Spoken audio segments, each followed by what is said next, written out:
네, 안녕하세요. 한국뇌전증협회입니다. 추운 겨울이 가고 꽃망울이 하나씩 터지기 시작하는 완연한 봄이 되었는데요. 따뜻한 봄볕처럼 모든 분들께서 따뜻하고 행복한 하루가 되시길 바랍니다. 오늘 3월 29일 열리는 한국뇌전증협회 3월 부모교육은 영아 연축의 진단과 치료를 주제로 진행됩니다. 강의는 세브란스 어린이병원 소아신경과 교수님이시자 현재 한국뇌전증협회 회장님을 맡고 계신 김웅동 교수님께서 진행해 주시겠습니다. 박수로 환영해 주십시오. 예, 안녕하십니까. 오늘 올해 3월달 처음으로 올해의 그 환욱 부모 간담회를 이렇게 갖게 된 것에 대해서 기쁘게 생각합니다. 영화 연축이 카페도 지금 많이 활성화되어 있고 그래서 영화 연축을 앓고 있는 부모님들이 여러 가지로 정보를 얻으실 수 있는 부분이 많이 있지만 사실 그 정보들 중에는 조금 좀 부족한 부분도 있고 또 좀 전문적이지 않은 그런 부분도 8주 있고 동안 그래서 했는데? 잘 들리시죠? 잘 들리죠? 그런 것 때문에 실제로 아이들이 병을 앓으면서 빨리 치료가 돼야 될 좋은 기회를 잃어버리게 되거나 그래서 장기적으로 장애를 더 많이 갖게 되는 그런 안타까운 일들이 실제로 임상에서 많이 그런 일을 겪고 있습니다. 그래서 오늘 부모님들께서 영아연축이라는 병에 대해서 정확하게 좀 알고 그리고 아이들한테 어떤 치료를 해주는 게 가장 정확한지 좋은지 그런 것들에 대해서 알 수 있는 시간을 갖기 위해서 오늘 영아연축에 대해서 준비를 했습니다. 오늘 제목은 말씀드린 대로 영아연축의 진단과 치료라는 제목이고 소아에서 뇌전증이 발생을 하면 소아에서는 발작 자체가 갖고 있는 이제 그런 문제보다도 더 중요한 여러 가지 문제들이 있습니다. 그래서 발작 자체가 이렇게 영아연축 같은 경우에 발작이 발생하면서 발달 기능이 저하가 되는 그런 문제가 초래가 될 수가 있고 또 아이들의 경우에 3세 이전에 발생하는 뇌전증의 경우에는 적어도 40% 정도의 아이들이 발달상의 문제를 가지고 있게 됩니다. 그래서 이 발달 문제를 정상화시킬 수 있는 한 최대한도로 정상화시키는 거를 치료의 목표로 생각하고 치료를 해야 되는 게 맞는 거고요. 영아연축 같은 경우는 이제 그 뇌의 전체에서 강한 경련파가 발생을 해서 나타나는 전신 뇌전증이기는 하지만 전체 뇌가 다 이상이 있어서 그런 경우도 있고 간혹 가다는 국소적으로 뇌의 어느 한 부분만 이상이 있는데 그 안 좋은 뇌의 한 부분이 전체 뇌에 퍼져서 그런 영향이 전체 뇌에 퍼져서 전체적인 전신 뇌전증을 발생하게 만드는 그런 경우가 있기 때문에 뇌전증을 일으키는 병소를 정확하게 확인하는 게 사실 이런 경우에도 상당히 중요한 그런 의미를 갖고 있다고 말씀드릴 수가 있습니다. 그리고 결국 이제 장기적인 유병 상태에 따라서 회복 불가능한 진행형 발달 기능 저하가 초래가 될 수 있다는 게 문제인데, 병이 치료가 될 수 있는 상태를 빨리 치료를 하게 되면 발달이 정상적으로 회복이 될 수 있는데도 불구하고, 치료가 늦어지게 되면, 결국 회복 불가능한 발달 장애가 남아있을 수 있는 그런 경우들이 있습니다. 그래서 발작을 치료하는 것뿐만 아니라 굉장히 중요한 부분이 발달을 얼만큼 잘 유지시키느냐 하는 게 결국 굉장히 중요한 부분이기 때문에 이런 문제들을 아주 잘 관찰하고 다룰 수 있는 그런 병원에서 진료를 받는 게 상당히 중요한 의미를 갖고 있습니다. 뇌전증이 종류가 굉장히 많은데 적어도 한 100가지 이상의 종류로 우리가 나눌 수가 있는데 그 중에서 이제 뇌전증성 뇌병증이라는 병은 소아에서 결국 굉장히 중요한 의미를 가지고 있는 그런 병이고 이 뇌전증성 뇌병증에 해당되는 질환은 뇌전증이 발생하면서 그러니까 발작이 발생하기 시작하면서 아이들의 발달 기능 저하가 점차로 진행이 되는 그런 질환입니다. 그래서 일반적으로는 이런 뇌전증성 뇌전증에는 이게 발생을 하면 발작이 일단은 치료가 잘 안 되는 그런 약물 난치성 경과를 갖게 되고 뇌파 검사 결과가 아주 굉장히 아주 비정상적인 그런 뇌파 소견을 갖게 되고 그리고 발작 시작과 함께 인지 기능이나 운동 기능이 점차로 퇴행하는 그런 경과를 갖게 됩니다. 이런 뇌전증성 뇌병증은 뇌전증성 뇌전증을 포함한 뇌전증을 갖고 있는 아이들이 발달 기능이 떨어지게 되는 요인들을 잠깐 말씀을 드리면 이런 뇌전증성 뇌병증이 초기에 시작할수록 좀 늦게 시작하면 초기 발달이 어느 정도 유지가 되기 때문에 그 초기 발달이 보존이 될 수가 있는데 빨리 시작하면 초기 발달도 발달이 일어나기 이전에 벌써 이런 문제가 발생을 해서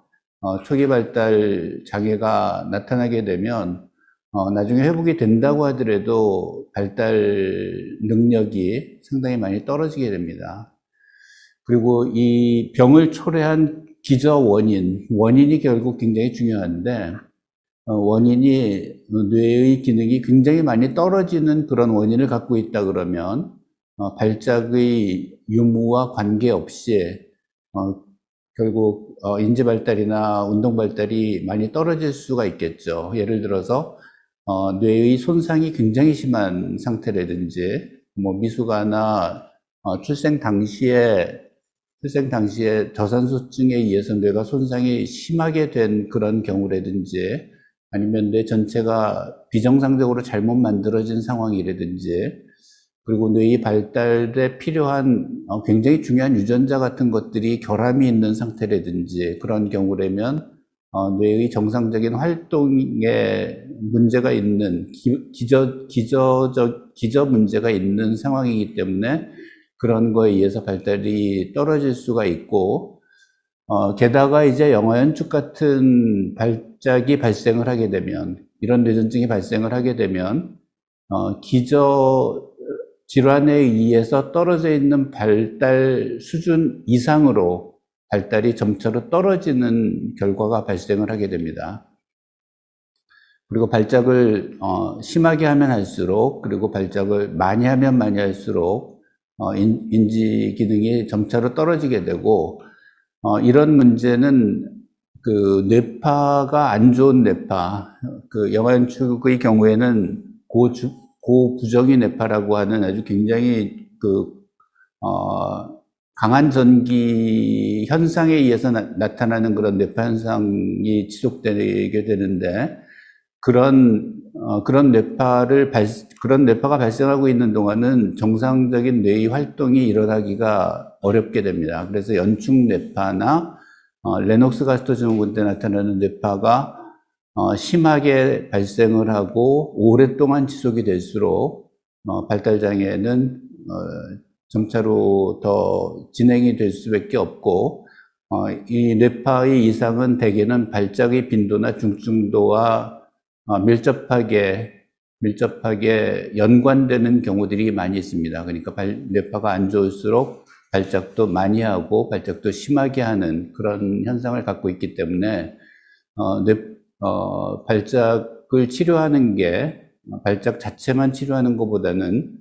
뇌파 상태를 안정화시키는 게 굉장히 중요한 치료의 목표라고 말씀드릴 수가 있고요. 그 다음에 뇌전증을 얼만큼 오랫동안 갖고 있느냐에 따라서도 발달 기능이 떨어질 수밖에 없고, 당연히 약물 치료나 이런 치료가 잘 안 될 경우에, 인지 기능이나 발달 기능이 떨어지는 그런, 영향을 줄 수밖에 없습니다. 이런 발달에 영향을 미칠 수 있는 종류의 뇌병증의 대표적인 게 영아연축, 그러니까 웨스트 증후군이라고 하는 질환인데, 이런 웨스트 증후군이 좀 더 일찍 발생했을 때, 대부분의 웨스트 증후군은 영아연축은 3개월에서 6개월 사이에 발생을 하는데, 그거보다 더 일찍, 간혹 가다는 이제 태중에서부터 병이 시작이 되는 경우가 있는데, 대개 한 2개월 이내에 발생했을 때는 우리가 오타라 증후군이라고 얘기를 하고, 그 다음에 드라베 증후군이라는 병은, 열성경련을 주로 하고, 열성경련과 더불어서 뇌전증이 같이 발생하는 그런 질환을 드라베 증후군이라고 이야기하고, 간혹 이제 도제 증후군, 이게 독일 사람 이름이기 때문에, 도제라는 독일 명칭에 따라서 도제 증후군이라는 증후군으로 잠깐 멍해지거나 아니면 움찔하는 근간대 발작이 주로 발생하는 이런 종류의 질환, 이런 질환도 역시 인지 발달을 떨어뜨리게 만드는 질환으로 알려져 있고, 웨스트 증후군하고 동반돼서 흔히 같이 다뤄지는 질환이 이제 레녹스 가스트 증후군인데, 영아연축이 치료가 잘 안 되면 결국 레녹스 가스트 증후군으로 이행이 되게 됩니다. 그게 어느 순간 뭐 딱 몇 살 돼서 이행이 되는 게 아니라 영아연축의 특성을 갖고 있는 아이들이 레녹스 가스트 증후군의 특성을 가지고 있는 상태로 점차로 변화하면서 진행해서 어느 순간 이상이 지나가면 이제 레녹스 가스트 증후군이다, 이렇게 진단을 하게 됩니다. 그거 이외에도 이제 좀 큰 애들에서 나타나는 뇌파상 거의 지속적인 발작 상태를 유지하는 란더 클레프너 증후군, 이게 뇌전증에 의해서 인지 발달이나 언어 발달이 특히 많이 떨어지게 되는 그런 질환을 이제 란더 클레프너 증후군이라고 얘기하는데, 이런 질환들이 비교적 흔하게 발달 장애를 뇌전증에 의해서 발달 장애가 더 추가해서 발달 장애가 더 증폭되게 만드는 그런 종류의 뇌전증이라고.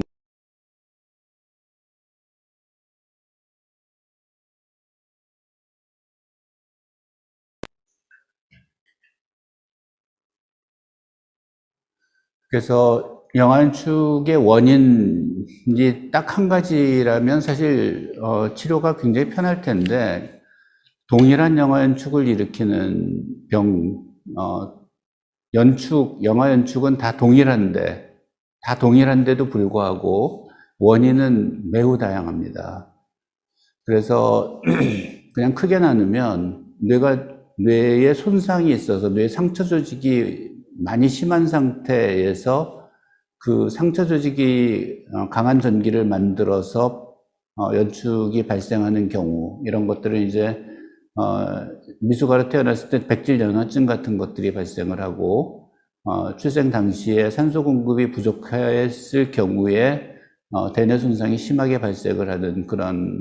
손상성 질환, 그리고 뇌의 어느 한 부분이 경색, 그러니까 뇌졸중이죠. 소아뇌졸중이라고 말씀드릴 수 있는 경색이나 출혈 같은 게 있어서 그 부분에 뇌가 손상을 입은 상태거나, 아니면 뇌막염이나 뇌염 같은 것들에 의해서 뇌가 전반적으로 손상을 입었을 때, 이 손상에 의해서 영아연축이 발생할 수 있습니다. 물론 손상이 됐다고 해서 모든 아이들이 다 연축이 발생하는 건 아니지만, 손상이 된 상태에서 연축이 발생하면 아이의 발달 장애가 훨씬 더 증폭되는 그런 결과가 초래가 될 수가 있습니다. 그리고 대뇌가 정상적인 활동을 하기 위해서는 아주 잘 만들어져야 되는데, 잘 만들어지지 못하는 대뇌의 그 기형이라고 말씀드릴 수 있는 대뇌 형성 이상 질환들이 역시 영아연축을 일으킬 수가 있고, 전체 뇌가 전부 다 잘못 만들어진 경우가 아니라고 하더라도, 뇌의 어느 한 부분만 잘못 만들어진 경우라고 하더라도, 이런 경우에 이제 대뇌 피질 이형성증이라는 그런 병의 원인이 있을 수가 있는데, 뇌의 어느 한 부분만 잘못 만들어졌어도 전체 뇌가 전부 다 뇌전증으로 발생하는 그런 아주 강한 뇌전증이 영아연축이 발생을 할 수가 있습니다. 나중에 그런 증례를 보여드리도록 하겠습니다. 그리고 결절성 경화증의 경우에도 영아연축을 일으킬 수가 있고, 상당히 많은 유전자들이 그 정상 뇌 활동을 위해서 반드시 필요한 유전자들이 상당히 많이 존재를 하는데, 그런 유전자의 결함이 있을 때 영아연축이 발생을 할 수가 있고, 또 에너지 대사 질환 같은 거, 그런 미토콘드리아 질환이라든지 이제 그런 여러 가지 대사 이상 질환이 있을 때도 뇌의 정상적인 건강을 유지하는 게 불가능해지기 때문에 그 결과로 영아연축 같은 병이 발생을 할 수가 있습니다. 그래서 여기 원인에서 보면 유전자 이상 질환, 대사 이상 질환 이런 것들은 날 때 뭐 전혀 문제가 없던 아이들이 어느 시간에 이제 발작이 발생을 하는 경우, 이제 그런 경우들이고, 대뇌 손상 질환은 뇌가 손상을 입은 이후에 한참 있다가 이제 3개월, 4개월 지나면서 이제 발작이 발생을 하는 경우, 결절성 경화증도 날 때부터 갖고 태어나지만 대개 3개월에서 6개월 사이에 발작이 발생을 하고, 대뇌 피질 이형성증이나 대뇌 형상 이상 이런 문제를 갖고 있어도 출생 시에는 전혀 문제가 없다가 어느 정도 시간이 지나면서 연축이 처음으로 발생하는 이제 그런 경과를 갖고 있습니다. 이런 연축은 일반적으로 연축에 대해서 잘 모르는 경우에는 연축 자체가 발생을 해도 이게 정상인지 아닌지 이런 것들에 대한 구분을 좀 잘 못하는 경우들이 있는데, 만약 이 연축이 발생하고 나서 이게 병적인 거라고 생각하지 못하면 이 병을 그냥 그대로 방치하게 되는 그런 결과가 초래가 될 수가 있습니다. 그래서 연축이라는 거는 이제 몸이 움찔하는, 그것도 이제 강하게 움찔하는 이제 그런 현상으로 나타나는데, 가장 큰 특징은 잠에서 깬 후에, 오래 지나지 않아서 움찔하고, 또 그게 또 하고, 반복적으로 규칙적인 움찔거림, 대개 5초에서 15초 정도의 간격을 두고, 동일한 현상들이, 동일한 움직임들이 계속 반복되는 게 가장 큰 특징입니다. 대부분 잠에서 깬 후에 나타나는 경우가 거의 대부분이지만, 간혹가다는 잠들기 직전, 좀 피곤한 상태에서 발생하는 경우들도 가끔 있습니다. 그리고 이제 큰 근육에서 발생하는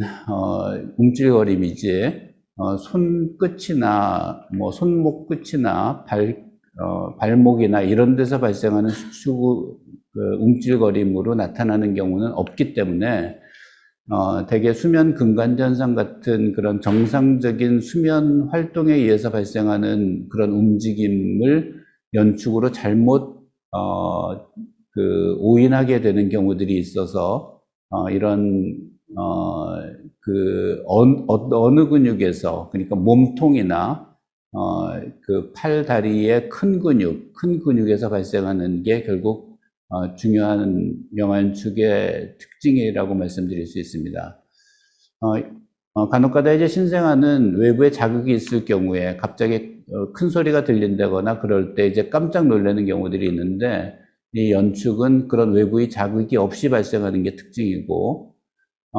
일단 연축이 발생하게 되면 발생한 이후에 아이가 잘 웃지 못하고 눈 맞추지 못하고 표정이 굳어지고 그런 인지 발달에 주변에 대한 무관심 같은 것들, 주변에 대한 관심을 보이지 못하는 그런 인지 발달 저하가 시작이 되는데 실제로는 연축이 시작하기 이전부터 이런 현상들이 나타나기 때문에 아이의 그 인지 발달에 그러니까 주변에 대한 인지 발달이라는 건 주변에 대한 관심하고 주변의 상황에 대해서 반응을 보이는 그런 것들이 인지 발달로 나타나게 되는데 그런 주변에 대한 관심이 떨어지고 주변의 상황에 대해서 반응을 하지 못하는 그런 문제들이 실제로 연축 이전부터 발생을 하게 됩니다. 아주 가끔 이런 연축을 연축 진단을 어렵게 만드는 미세 연축 같은 것들이 있는데 그리고 실제로 무증상 연축 같은 것도 아주 드물지만 이제 그런 것들이 발생하는 경우가 있는데 이런 것들이 영아 연축을 진단하는데 어렵게 만드는 그런 증상들입니다. 미세 연축이라는 거는 아이가 그렇게 근육의 움찔거림 없이 잠깐 얼굴에 표정이 변한다든지 눈이 한쪽으로 쏠린다든지 아니면 잠깐 얼굴 근육의 표정이 굳어졌다가 그러면서 울음을 운다거나 또는 웃는다거나 눈이 힘이 들어가면서 잠깐 고정이 된다거나 눈이 어느 한쪽으로 쏠린다거나 이런 증상으로 나타나는 경우들이 있는데 이것 역시 연축의 증상으로 발생할 경우에는 주로 잠에서 깬 후에 또는 잠들기 직전에 이런 현상들이 반복적으로 규칙적으로 나타나는 그런 현상으로 나타나는 게 특징입니다. 물론 반드시 인지 발달의 저하가 같이 동반되는 것이 결국 연축의 중요한 특징이라고 말씀드릴 수가 있습니다. 이건 이제 비디오 뇌파 검사를 하면서 연축 상태를 본 건데, 클릭을 좀 해줄래요? 동영상이라서 클릭을 한번 해주세요. 예, 지금 뇌파가 지금 진행이 되면서 아이가 다리가 이렇게 올라가죠. 지금 조금 있다 다시 다리가 또 올라갑니다. 이런 현상. 조금 있다가 저 뇌파에서 크게 보이는 게 있을 때 지금 다리가 올라가는 그런 형태로 이제 나타날 수가 있고 다음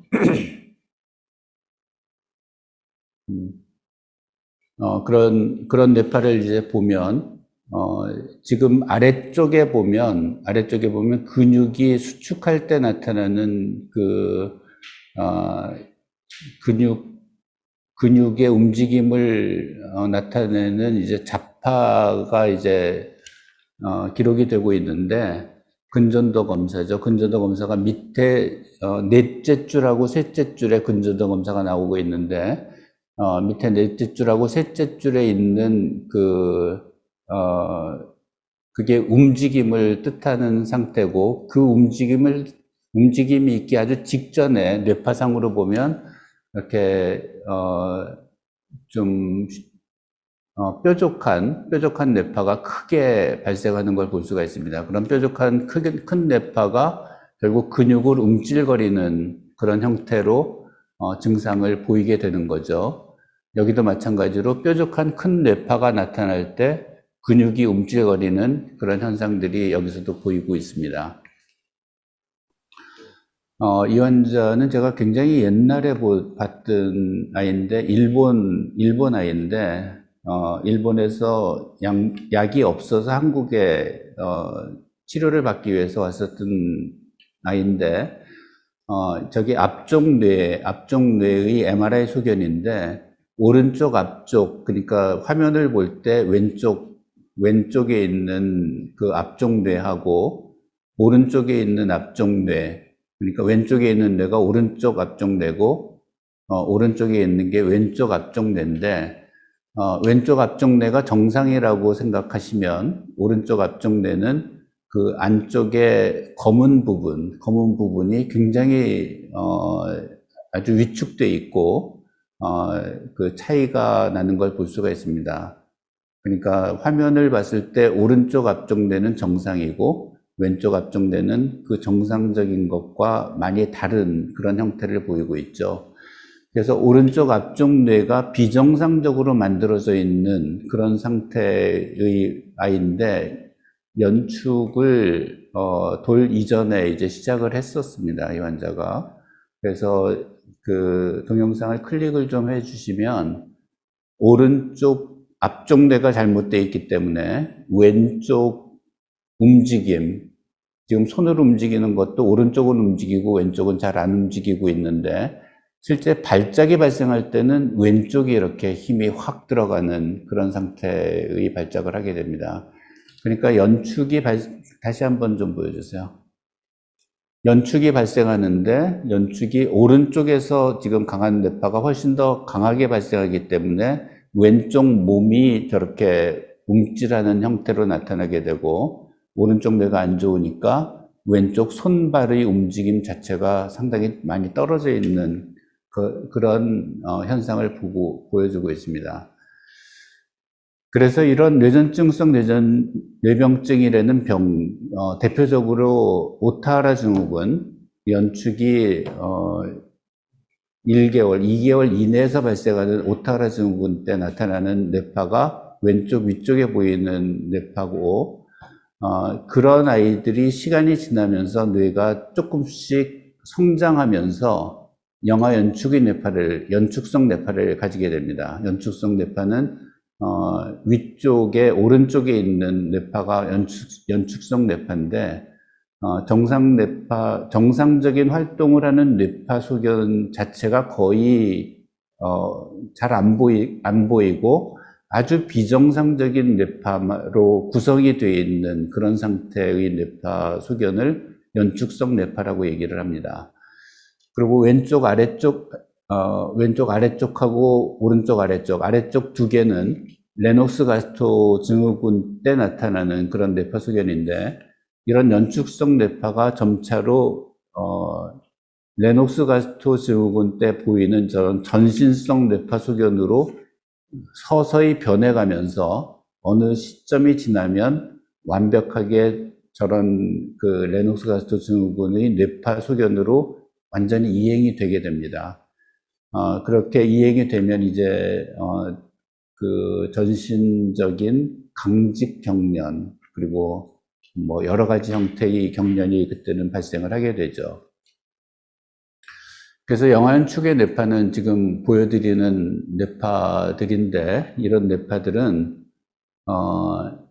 정상적인 활동을 거의 하고 있지 못하는 상태의 뇌파 활동을 보이고 있는 그런 상태고 굉장히 강력한 전기가 이제 발생을 하고 있고 여기서 보이는 것 같이 간헐적으로 전신적인 아주 강한 전기가 지금 발생을 하고 있는데 이런 것들이 조금 더 조직화되면서 레녹스 가스토 증후군이 뇌파로 변형이 되게 됩니다. 지금 레녹스 가스토 증후군으로 변형돼 가고 있는 과정에 그런 중간 단계의 뇌파 소견을 보이고 있습니다. 이런 영아연축이 발생을 하면 치료는 어떻게 하는가? 결국 발작을 억제하는 치료, 발작에서 벗어나게 만드는 그런 치료 방법을 사용을 해야 되는데 연축으로 진행되는 과정에 굉장히 중요한 그 호르몬이 있는데 그 호르몬이 스테로이드를 만들어내는 것을 스테로이드가 몸에서 만들어지고 분비가 될 수 있게 만드는 뇌하수체에서 발생하는 자극 호르몬, CRH라는 자극 호르몬이 굉장히 많은 역할을 하게 됩니다. 그래서 그 CRH를 억제하기 위해서 거꾸로 스테로이드를 강력하게 쓰면 그 CRH라는 호르몬이 억제가 되면서 연축으로 이행되는 것을 거꾸로 억제시킬 수 있는 이제 그런 이유 때문에 고용량으로 스테로이드를 사용을 하게 되는데, 고용량으로 스테로이드를 사용하게 되면 대부분 한 60% 정도의 아이들은 연축에서 벗어나게 됩니다. 그리고 이제 비가바트린, 사브릴이라고 하는 비가바트린이라는 약제는 결절성 경화증에 의해서 영양축이 발생했을 때 상당히 효과적인 것으로 알려져 있고, 고용량 스테로이드가 스테로이드 부작용으로 인해서 아이가 얼굴이 달덩이 같이 변한다거나 피부가 안 좋아지거나 골다공증이 생기거나 혈압이 올라가고 밤에 잠 못 잘 정도로 아주 굉장히 칭얼거리는 그런 부작용들이 발생을 하는데, 그런 부작용들이 없다는 장점 때문에 이 사브릴이라는 약을 먼저 사용을 하고 조절이 안 됐을 때 스테로이드를 먼저 나중에 쓰는 그런 경우들, 그런 전략을 갖고 있는 경우도 있고, 또 이제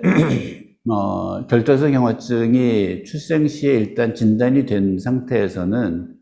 정기적으로 뇌파 검사를 계속하면서 연축이 발생하기 이전에 사브릴을 먼저 사용을 해서 연축이 발생하는 걸 미리 예방적으로 치료하는 그런 경우들도 있고,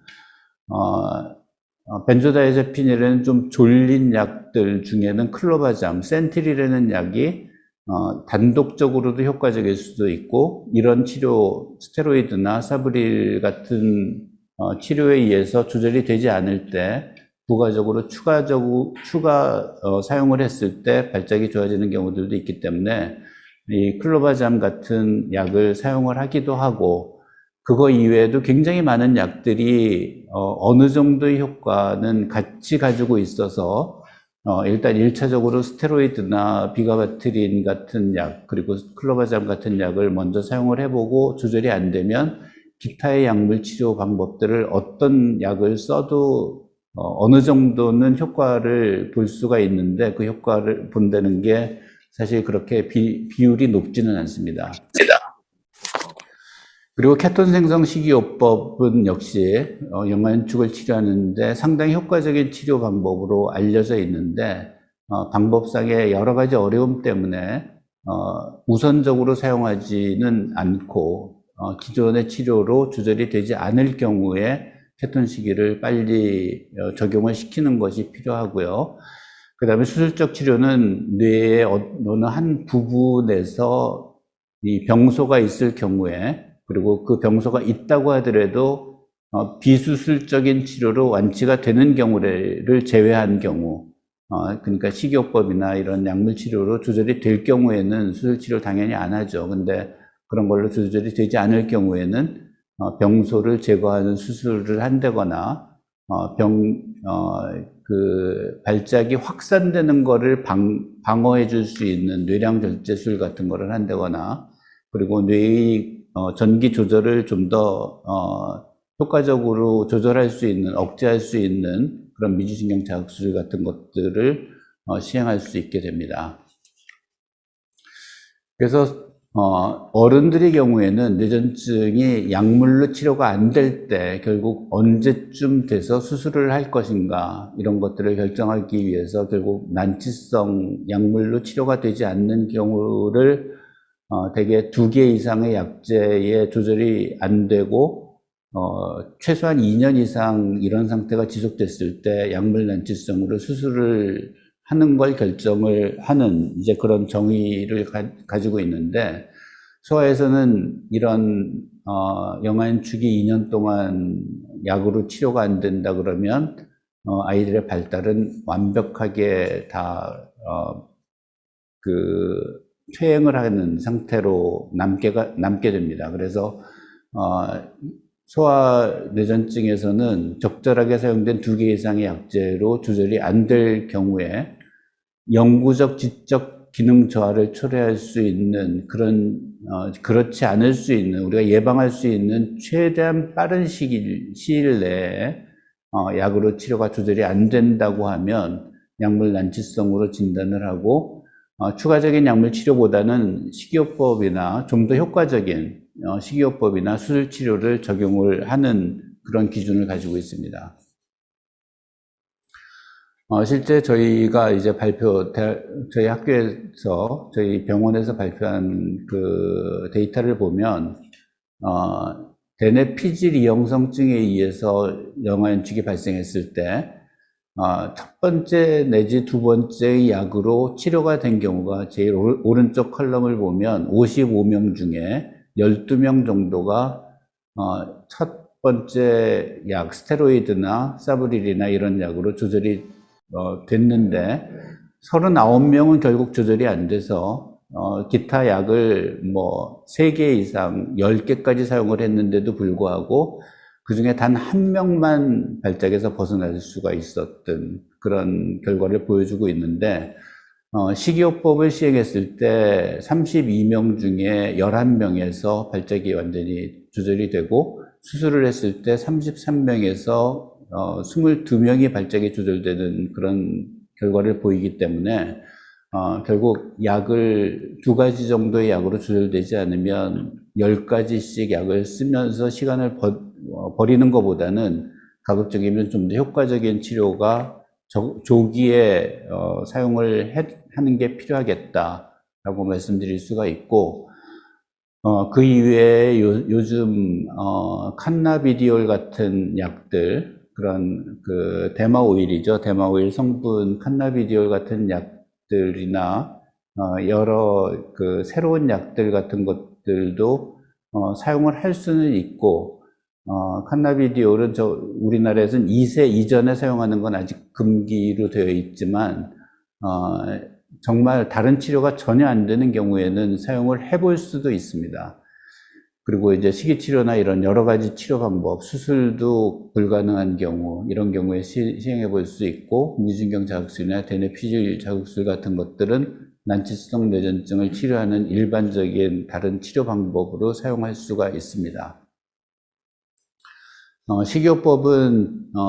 다른 강의에서도 제가 말씀을 드리겠지만 식이요법은 탄수화물을 극도로 제한하는 그런 치료 방법이죠. 그 탄수화물 제한을 보완하는 영양소로 이제 주로 기름을 사용하는 이제 그런 식사 방법인데 식이요법을 하게 되면 뇌세포의 기능, 이게 결국은 비수술적인 치료고 비약물 치료이기 때문에 비약물 치료는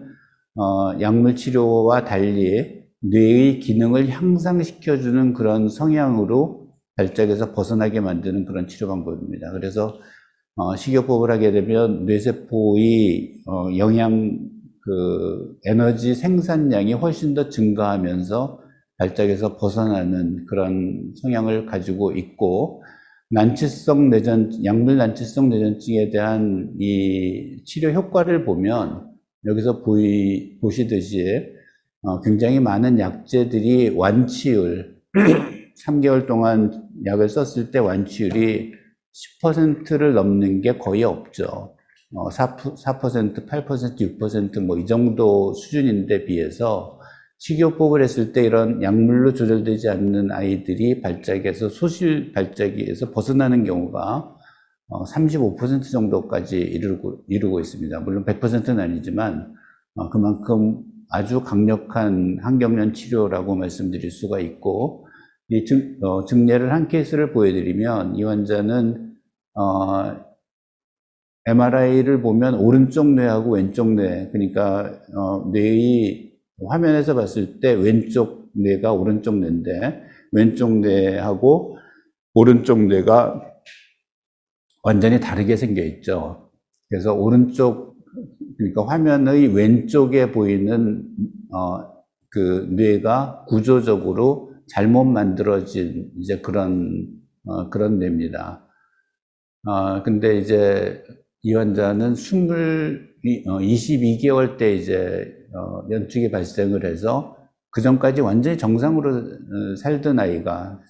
아이가 엄마 아빠랑 재롱 부리고 놀고 뛰고 그러던 아이가 발작이 시작하고 나서 그런 기능들을 완벽히 다 잊어먹어가지고 엄마 아빠도 못 알아보고 하루 종일 발작만 하고 그리고 말도 못하고 침대에서 그냥 누워있는 상태로 그렇게 기능이 퇴행해서 약을 뭐 엄청나게 많이 썼는데 조절이 안 되던 아이가 36개월 때 식이요법을 하고 나서 발작이 완전히 소실이 됐습니다. 발작이 완전히 소실되고 나서 이제 다시 발달이 회복이 되기 시작을 했는데, 식이요법 하기 이전까지는, 아이의 발달 수준이 한 4개월에서 6개월 정도 수준밖에 안 됐는데, 식이요법으로 발작이 조절된 이후에 완전히 정상적인 발달을 같이 보이면서, IQ가, 학교 들어갈 때 거의 100 정도 수준을 보일 정도로 아주 식이요법이 없었다 그러면 이 환자는 그 정상적인 굉장히 심한 장애를 갖고 있었을 수밖에 없는 아이가 이렇게 식이요법으로 완벽하게 치료가 됐었던 그런 초기 경험을 했었던 그런 환자입니다. 뇌전증을 수술 치료를 할 경우에는 역시 약물 치료가 안 되는 경우, 가능한 뇌전증들은 이제 대개 국소 뇌전증의 경우가 많은데, 이런 뇌전증성 뇌병증을 가지고 있는 영아연축이라든지 레녹스 가스트 증후군 같은 경우에도 수술 치료가 가능할 수가 있고, 결국 수술 치료를 할 때는 수술 이외의 방법으로 치료가 불가능하고, 수술 치료에 의해서 현저하게 도움을 받을 수 있는 그런 상태로 판단이 될 경우, 그리고 수술에 의해서 수술 자체에 의해서 장애 초래 위험이 없거나 뇌전증 유병 지속 상태에 비해서 현저하게 이득이 될 경우에만 수술 치료를 적용을 합니다.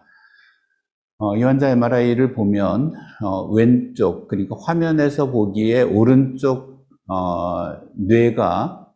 화면에서 보기에 왼쪽의 뇌하고 완전히 다르게 만들어져 있죠. 뇌의 기형이 일부에서 그 화면의 오른쪽 부분에 뇌 기형이 발생을 한 상태로 저 부분이 발작을 일으킨 것 때문에 실제로 연축이 발생을 했고, 연축은 이렇게 뇌에 전체적으로 영향을 주고 있는데, 실제 자세히 보면 왼쪽 뇌가 오른쪽 뇌에 비해서 조금 더 강한 전기들을 많이 만들어내고 있습니다. 그래서 왼쪽 뇌가 오른쪽 뇌에 비해서 강한 전기를 많이 만들어내고 있어서 이 환자는 비정상적으로 만들어진 그 부분에 대한 수술적인 치료를 하고 나서 발작에서 벗어나고 발달이 회복이 됐었던 그런 환자입니다. 이 환자의 MRI도 지금 인디케이터로 제가 보여드릴 수가 없는데, MRI를 보면 아래쪽 화면에서 보기에 오른쪽 뇌가 지금 잘못 만들어져 있습니다. 그래서 이 환자도 영아연축에서 시작을 해서 수술할 당시에는 레녹스 가스트 증후군으로 이행이 됐었던 환자인데, 뇌파상으로 보면 화면에서 보는 오른쪽 뇌에서 비정상적인 활동이 이렇게 지속적으로 발생을 하고 있지만, 전체적인 발작은 전신 발작을 하고 있는 그런 상태였고, 전극을 넣고 이 부분을 절제를 하고 나서 이 환자 역시 발작에서 완전히 회복이 되고, 인지 발달이 어느 정도 개선이 됐었던 그런 환자고, 이 환자도 수술 이전, 그러니까 뇌량절제술을 먼저 하고 나서 그 병소에 대한 제거를 한 이제 그런 수술 치료를 적용을 했었던 환자인데, 뇌량절제 이전까지는 왼쪽이 나쁜지 오른쪽이 나쁜지 MRI상 또는 페트 검사상 전혀 확인이 안 되다가 뇌량절제를 하고 나서는 페트 검사에서 화면에서 보기에 오른쪽에 기능이 반대쪽에 비해서 빨간색이 훨씬 더 떨어져 있는, 그래서 기능적으로 많이 떨어져 있는 그런 병소를 확인을 할 수가 있었고, 뇌파상으로도 보면 뇌량절제 이전에는 전체 뇌가 비정상적이다가 뇌량절제를 한 이후에는 한쪽에만 비정상적인 활동을 보이고 있었던 상황이라 그런 상태를 정확하게 확인을 해서 왼쪽 앞쪽 뇌의 병소를 이렇게 전극을 넣고 확인을 해서 수술하고 나서 이 환자도 7살 정도의 수술을 했었는데 연축에서 완전히 벗어나고 아이가 아주 심한 지적 장애를 갖고 있었던 아이가 그래도 엄마 아빠 알아보고 중등도 정도의 지적 장애를 갖게 된 상태로 회복이 된 것을 볼 수가 있는데, 만약 이 환자가 이 병에서 좀 더 빨리 벗어날 수 있었다 그러면 인지 기능이 그거보다는 훨씬 더 좋았을 거다, 이렇게 생각을 할 수가 있습니다. 그래서 아까 그 환자의 경우에 전두엽 절제 후에 1급 지적장애 상태에서 2급 장애 상태로 호전된 그런 결과를 볼 수가 있고, 레녹스 가스트 증후군으로 이행이 됐었던 환자들에서 이런 수술 치료를 했을 때 약 60% 정도의 환자에서 발작에서 벗어나는 그런 완치율을 갖고 있고, 이거는 이제 수술 이전과 이후의 인지평가의 결과를 보여주는 건데, 수술 이전에 하얀색 막대가 인지평가, 인지 상태, 인지 기능의 상태를 보여주는 건데, 발작에서 완전히 벗어난 이후에는 까만색 막대로 변하게 됩니다. 그래서 IQ가 수술 이전에는 20에서 39 사이에 아주 굉장히 심한 지적장애가 거의 반수 이상, 60% 정도가 됐었는데, 수술 이후에는 40% 정도로 줄었고, IQ가 80 정도, 80 이상이 된 경우가 한 명밖에 없었는데, 발작에서 벗어난 이후에는 IQ가 80 이상, 먼저 100 이상까지 되는 아이들이 비중이 훨씬 더 이렇게 늘어나는 걸 볼 수가 있습니다. 그래서 이런 뇌전증성 뇌병증을 갖고 있는 아이들이 발작이 조절이 되면 오른쪽 그래프에 그 발달 지수가 이렇게 표현이 되어 있는데, 하늘색 아이들이 발작에서 벗어난 아이들입니다. 평균 발달 지수가 43 정도밖에 안 되는 상황에서 발작에서 벗어나고 나면 64 정도까지 평균 발달 지수가 저렇게 개선이 될 수 있는 그런 결과를 보이기 때문에 결국 아이들이 영아연축의 경우에 이 병에서 벗어나게 만들어주는 게, 어떤 치료를 통해서든 벗어나게 만들어주는 게 이런 발달을 호전시킬 수 있는 굉장히 중요한 방법이다. 어쨌든 적극적으로 해결해 줘야 될 그런 문제다라고 말씀드릴 수가 있습니다. 미주신경자극 치료는 뇌의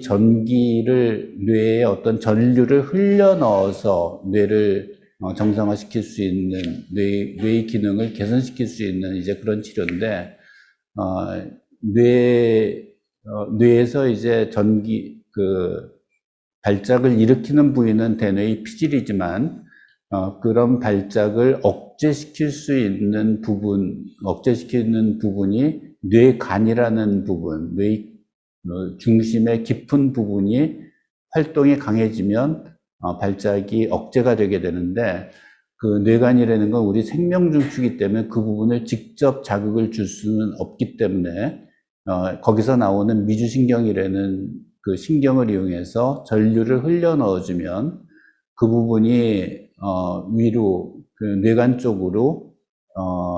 쪽에 그 전기 자극을 주는 걸로 해서 뇌 혈류가 변화하고 뇌파 변화가 오고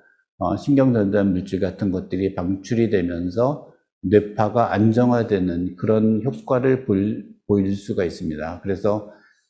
발작이 전혀 조절되지 않고 이게 비약물 치료이기 때문에 뇌를 전류로 자극해서 치료하는 이제 그런 장점을 가지고 있는 그런 치료이기 때문에 발작의 횟수와 강도를 줄이고 시간이 지날수록 발작이 점차로 감소하는 그런 성향을 보이고 소아혈증에서도 비슷한 효과가 있으면서 뇌의 기능 개선에 어느 정도 도움을 주게 됩니다. 그래서 아이들이 그 집중력이 조금 좋아지거나 그런 것들을 기대할 수가 있고, 아주 드물게는 발작에서 완전히 벗어나는 경우들도 있기 때문에 이런 그 시술에 대한 부담을 크게 걱정하지 않는다고 하면 미주신경 자극 시술 역시 케톤 생성 식이요법이나 수술 치료로 조절되지 않는 난치성 뇌전증의 치료로 고려돼야 할 치료 방법이다. 그렇게 말씀드릴 수가 있습니다. 그래서 결국 영아연축을 포함한 모든 뇌전증 치료의 소아에서의 가장 중요한 청취 목표는 인지 발달에 가장 중요한 중점을 맞추고 있습니다. 인지 발달, 아이가 갖고 있는 개별 역량을 최대한으로 보존시켜주는 그런 게 결국 치료의 목표고,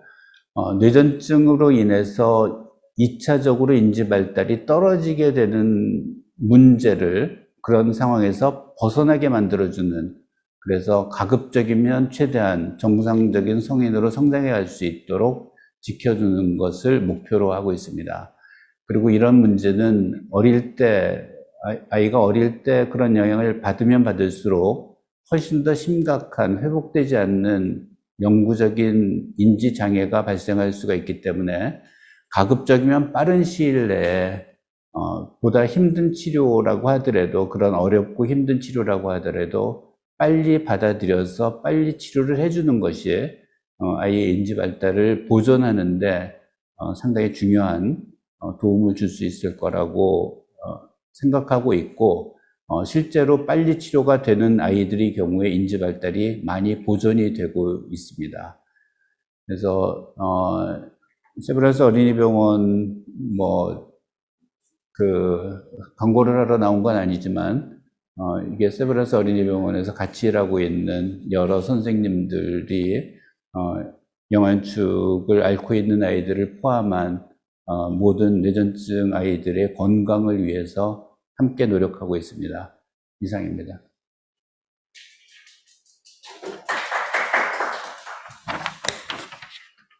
네, 지금까지 강의를 진행해 주신 교수님께 진심으로 감사드립니다. 여러분들께서도 다시 한번 큰 박수 부탁드립니다.